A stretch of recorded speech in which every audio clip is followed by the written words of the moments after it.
शिवरात्रि में श्रावण के सोमवार में इतना महत्व क्या रहता है कि आप 12 महीने शिवरात्रि पर ऑनलाइन पूजन नहीं कराते, पर सावन के महीने की शिवरात्रि आई कि आप ऑनलाइन पूजन कराते और पूरा विश्व, देश भारत देश ही नहीं पूरे विश्व में विदेशों में भी लोग ऑनलाइन पूजन करते। आखिर क्या रहता है?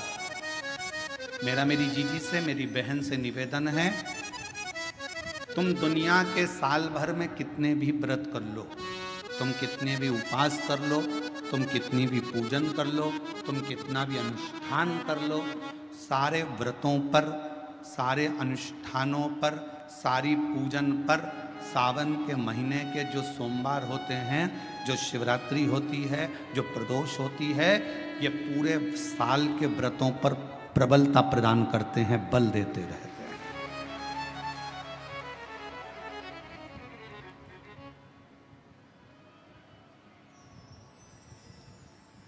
पर निवेदन है, सावन के सोमवार का व्रत करो, पर ऐसा व्रत मत करना कि तुम्हारे व्रत करने से परमात्मा को भी टेंशन हो जाए।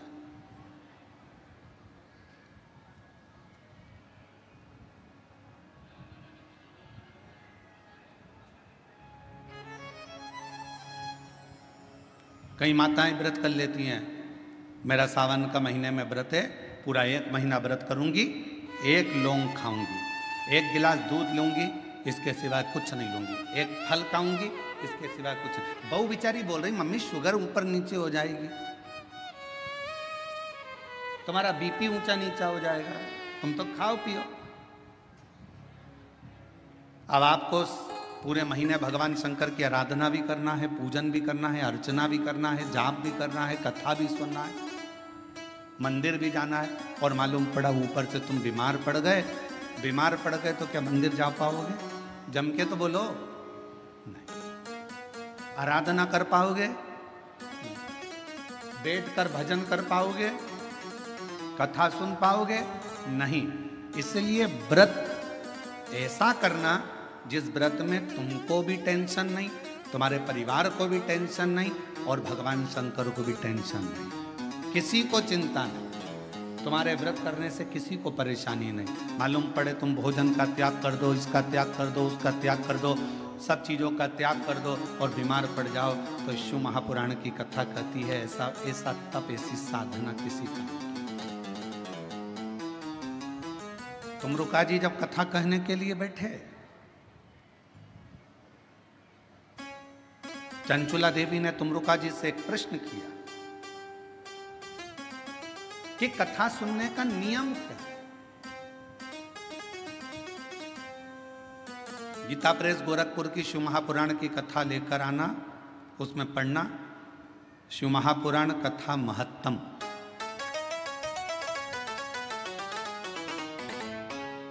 कथा को सुनने का नियम क्या है, यह भागवत में भी पूछा गया।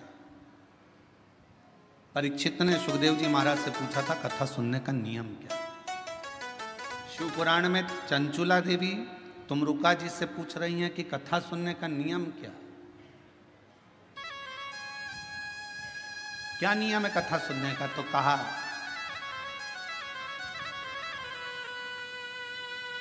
एक समय फलहार करो, शिव महापुराण की कथा को श्रवण करो, भागवत कथा को सुनो। इतना ना बने, एक समय फलहार करो, दूसरे समय भोजन करो, और शिव महापुराण की कथा को जरूर सुनो।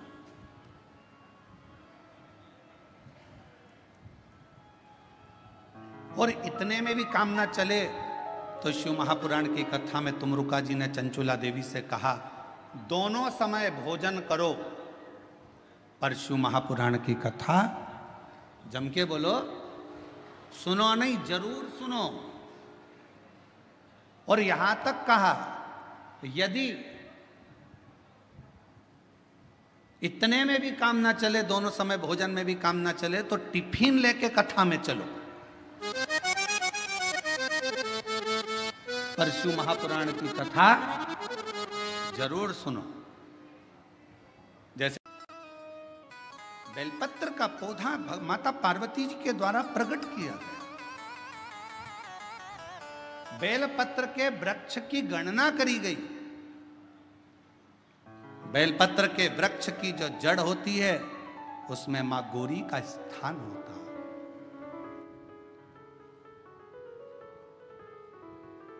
बेलपत्र की जड़ में महागौरी है, बेलपत्र के तने में माहेश्वरी है, बेलपत्र के शाखाओं में दक्षिणायनी माता है, बेलपत्र की पत्ती में मां पार्वती है, बेलपत्र के फल में मां कात्यायनी है और बेलपत्र के उस सुंदर आनंदमय फूल में,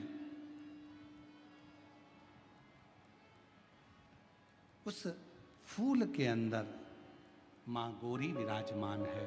ऐसा पूरा बेलपत्र के वृक्ष की गणना करी गई।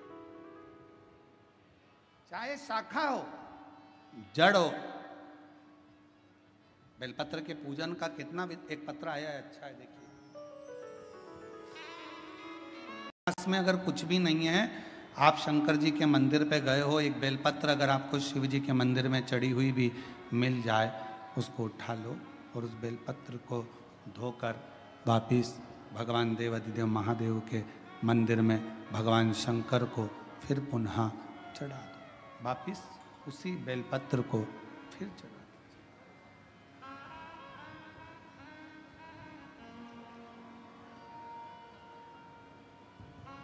और कई बार त्रिगुणाकार, त्रिकालदर्शी, त्रिनेत्रधारी, त्रिपुंडधारी, त्रिशूलधारी मेरे देवाधिदेव महादेव को चढ़ाने के लिए अगर मंदिर में तुम्हें बेलपत्र मिले भी ना, तो अपने हाथ की 3 उंगलियों का स्पर्श भगवान शंकर को कर लीजिए और शिव के नाम का उच्चारण कर लीजिए। शिव उस बेलपत्र को स्वीकार कर लेते हैं। भाव, एक स्वच्छ भाव, निर्मल मन सो मोहि पावा। भगवान शंकर को अगर आप भाव से रिझा रहे हैं, निर्मल भाव दे रहे हैं, शिव उसको भी स्वीकार कर। मेरे ओघड़दानी कभी भी आपसे कोई वस्तु की चाह नहीं। कथा देखिएगा जरा, शिव महापुराण की कथा में एक शब्द आता है कि ब्रह्मदेव, ये भगवान शंकर का चरित्र कह रहा है। बेलपत्र का वृक्ष जिसके नीचे बैठकर यदि कोई अनुष्ठान, कोई तप, कोई साधना, कोई व्रत, कोई उपास किया जाए, उसका 1000 लाख गुना फल है।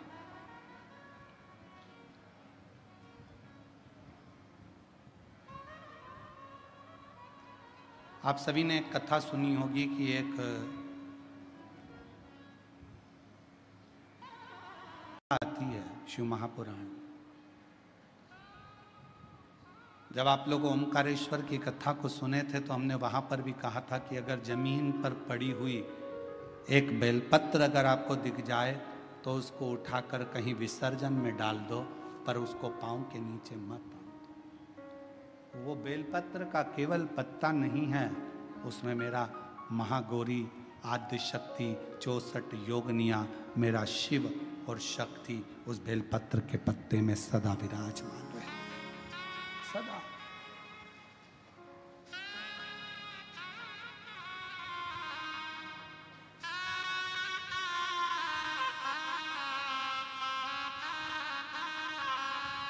आप उसको, भारत की सभ्यता, भारतीय संस्कृति, भारत का एक आनंद सुख है ये कि हमारे यहाँ पौधों की भी पूजन होती है, हमारे यहाँ नदियों की भी पूजन होती है, हमारे यहाँ पशुओं की भी पूजन होती है, हमारे यहाँ पक्षियों की भी पूजन होती है, हमारे यहाँ तलातल, रसातल, पाषाण की भी पूजन होती है, हमारे यहाँ जल की भी पूजन होती है, तो थल की भी पूजन होती है। शिव तत्व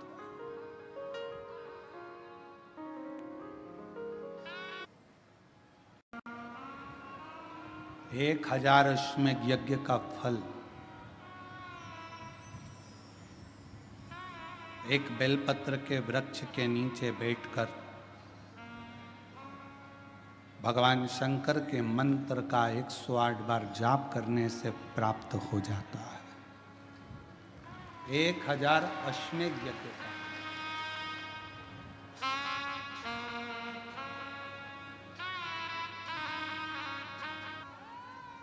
जिसके नीचे बैठकर यदि कोई अनुष्ठान, कोई तप, कोई साधना, कोई व्रत, कोई उपास किया जाए, उसका 1000 लाख गुना फल है।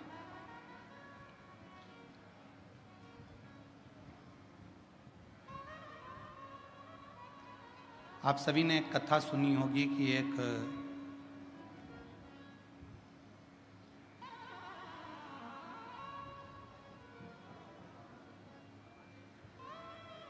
बकरी ने बेलपत्र के पत्ते को खा लिया था और सिंह ने उस गांव में जंगल में रात्रि के समय पर आक्रमण कर कर उस बकरी का शिकार कर लिया।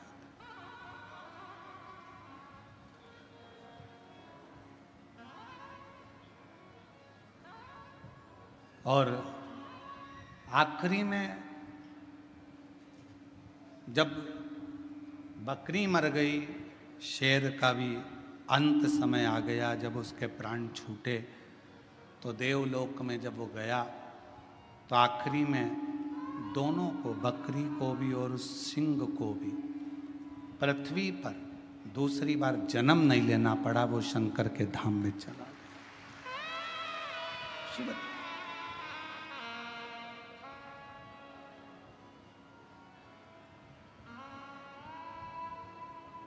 शिव की एक अविरल भक्ति। हम तो कई बार कथा में कहते हैं, आपके पास में अगर कुछ भी नहीं है, आप शंकर जी के मंदिर पे गए हो, एक बेलपत्र अगर आपको शिव जी के मंदिर में चढ़ी हुई भी मिल जाए, उसको उठा लो और उस बेलपत्र को धोकर वापिस भगवान देवाधिदेव महादेव के मंदिर में भगवान शंकर को फिर पुनः चढ़ा दो। वापिस उसी बेलपत्र को फिर चढ़ा दो।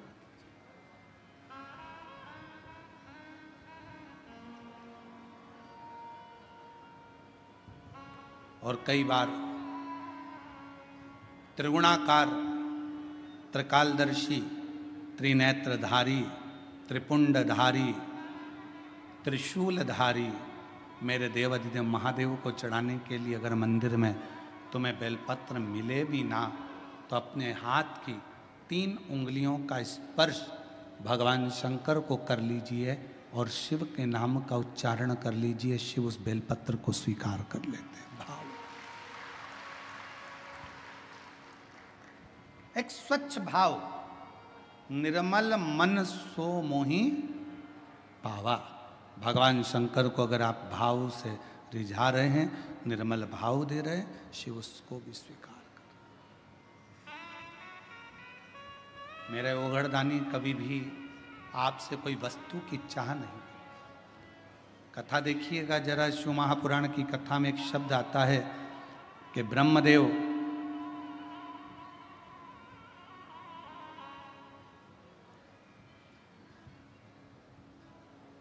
भगवान नारायण के सामने जाकर कहते हैं कि मैं शिव को नहीं स्मरण करूं।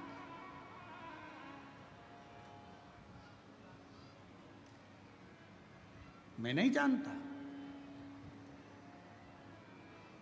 कौन शिव, कौन सृष्टि के रचना करता। ब्रह्मा जी ने तो अपने मन में विचार कर लिया कि सृष्टि का रचना करता केवल मैं हूं, केवल मैं। और ये मैं और मेरा का जो संबोधन है, ये अहम का संबोधन।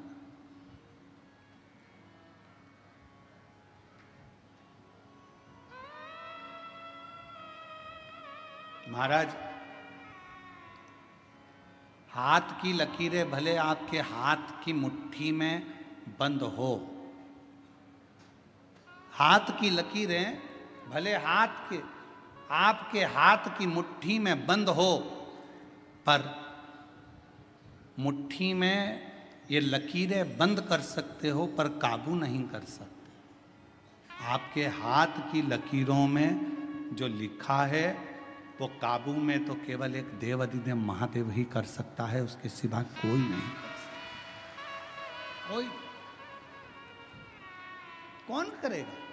एक पत्र आया, एक पत्र में उसने लिखा, दृष्टि में ये नहीं देखा जाता कि आप ब्राह्मण हो कि क्षत्रिय हो कि वैश्य हो कि शूद्र हो, गुरु तो गुरु होता है। मेरे शंकर भगवान ने चंद्र को भी अपने पास में रखा, मेरे शंकर भगवान ने राहु को भी अपने पास में रखा, मेरे शंकर भगवान ने केतु को भी अपने पास में रखा, मेरे शंकर भगवान ने 9 ग्रह अपने पास में रखे, और मेरे शंकर भगवान ने जब भुजंग सांप, जिसको दुनिया का कोई व्यक्ति अपने पास में नहीं रखता, कौन होगा जो अपने घर में सांप को रखेगा? कोई सांप को अपने पास नहीं रखता, मेरे शंकर भगवान ने उस भुजंग सांप को भी अपने पास रखा। कौन होगा जो भूत प्रेत डाकनी पिशाचनी पिशाचों को अपने पास रखता होगा, जिसकी भाषा तक कोई नहीं जानता, जिसके बोलने का तरीका कोई नहीं जानता? भगवान 33 कोटि देवता में कोई देवता ऐसे नहीं थे जो भूत और प्रेत को अपने पास में रख ले, डाकनी पिशाचनी को अपने पास रख लें और भूत प्रेत को अपने पास रख लें। कौन रखे? उनकी आवाज नहीं पहचानते, कभी वो चिल्ला देते, कभी वो अपशब्द कह देते, कभी ताना दे देते, कभी अड़भंग का काम कर देते। कोई भूतों को, प्रेतों को, पिशाचों को कोई अपने पास नहीं रखता। पर शंकर भगवान ने देखा ये कहाँ जाएंगे, कहाँ जाएंगे, और उन्होंने एक बार दिल से शिव जी को पुकार लिया। शंकर भगवान ने कह दिया तुम्हें कहीं जाने की जरूरत नहीं है, तुम मेरे शिष्य बनकर रहना, मेरे पास में रहना। जिसका कोई नहीं उसका शिव है।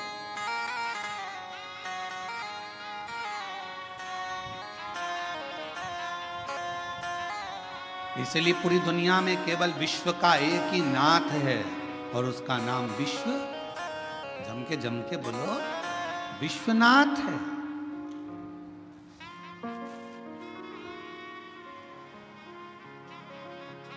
विश्वनाथ, पूरे विश्व का एक नाथ। कोई भूखा ना रहे, कोई प्यासा ना रहे, सबका पेट भरा रहे, कोई खाली पेट ना सोए, ये विश्वनाथ का कार्य है। कोई भूखा नहीं। और शंभु शरणे पड़ी मांगो हरि रे हरि। वृद्ध माताओं के लिए, बुजुर्गों के लिए, आम भक्तों के लिए जो वहाँ भोजन प्रसाद होता है, मेडिकल व्यवस्था होती है, चिकित्सा व्यवस्था होती है। बच्चों के लिए जिनके पास एजुकेशन का पैसा नहीं होता, उनके कॉलेज की फीस, स्कूल की फीस सब वहाँ से जमा होती है। बच्चों के पास जिनके पास किताबें कॉपियाँ नहीं होती, समिति उनको किताब कॉपी स्कूल की दिला देती है। उनकी ड्रेस नहीं होती तो ड्रेस दिला दे। कभी देखो धन की भाव की मूर्ता, सारी डिग्रियां, सारा वैभव पृथ्वी वाले देखेंगे। तुम्हारी डिग्रियां चाहे डॉक्टर की हो, कलेक्टर की हो, एसपी की हो, आईजी की, डीआईजी की, चाहे कमिश्नर की, तहसीलदार की, पटवारी की, सारी दुनिया की जितनी डिग्रियां होती हैं, इंजीनियर, सीए, सारी डिग्रियां केवल पृथ्वी पर चलेगी। वहां तो एक ही डिग्री चलेगी, तूने अपने माता पिता की सेवा कितनी करी, तूने भूखे को भोजन और प्यासे को पानी कितना पिलाया।